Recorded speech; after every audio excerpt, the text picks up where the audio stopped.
Hi, I'm Will Shindler and I'm playing Buzz Crenshaw in 1940s Radio Christmas Carol, who is the foley artist of WOHL. So my prep work for this particular role was really interesting. I read through it 4 or 5 times and then I got an entire booklet of highlighters because I over-prepare that way, and I would highlight my lines in one color, the foley in another color, a recording in a third color, just to sort of figure out what the rhythm of the show was.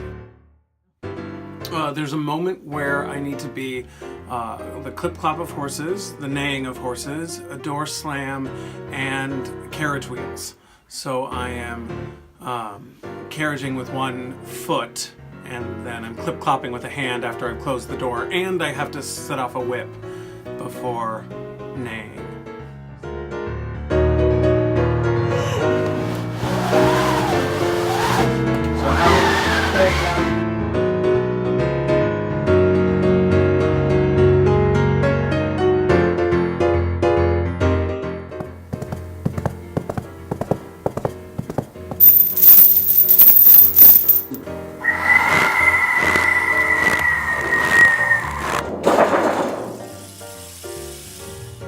Thanks for watching Behind the Scenes with Broadway Rose.